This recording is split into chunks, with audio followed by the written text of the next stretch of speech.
5 here, and discussion with the show that sucks.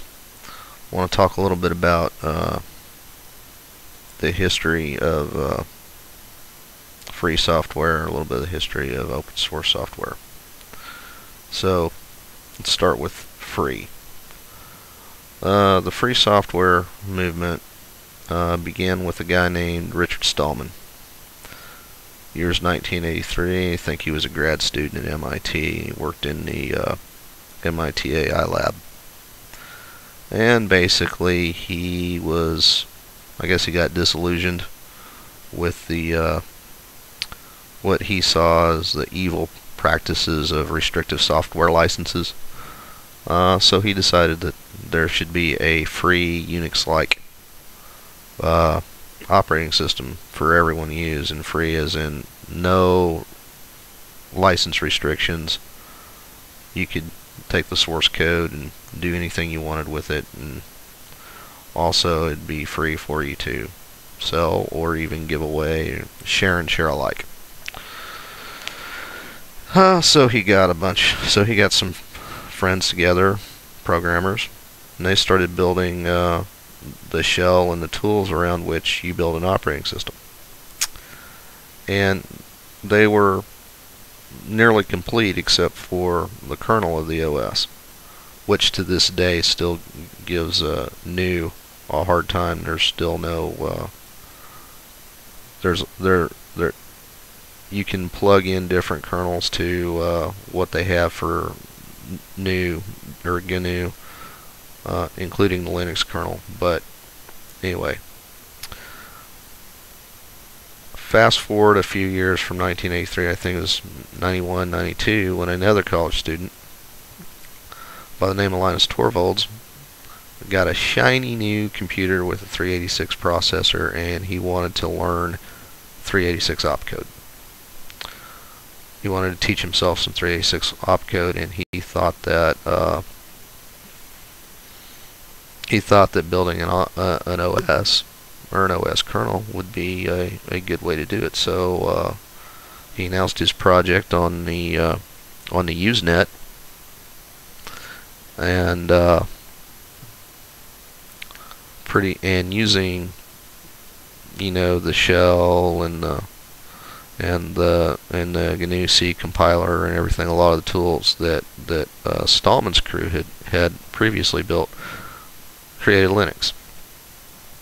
Okay, and to this day there's controversy. A lot of free software advocates out there insist on calling Linux-based operating systems GNU/Linux because they see because the way they see it,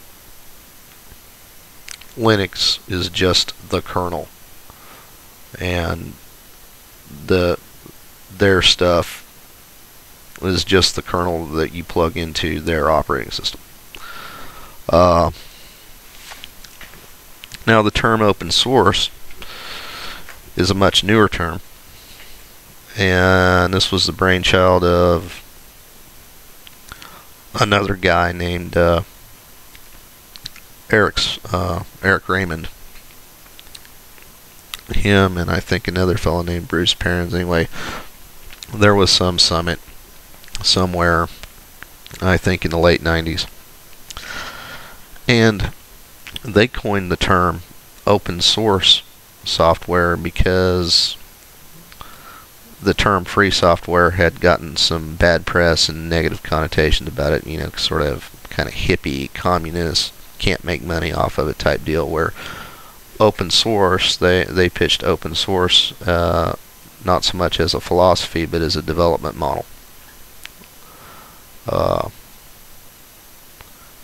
And they figured, and I think rightly, that the industry is more disposed to embrace software that is termed open source than they are to embrace software that is termed free. So, am I confusing anyone yet? So anyway, and that's still an ongoing debate. And now I don't know if it's really dangerous to talk about this because, well, maybe it can and it can't be. I mean, these kind of debates kind of scare people off, and it's interesting to watch. And I think show that sucks is right. At the end of the day, people just want a computer that works and does what they need it to do.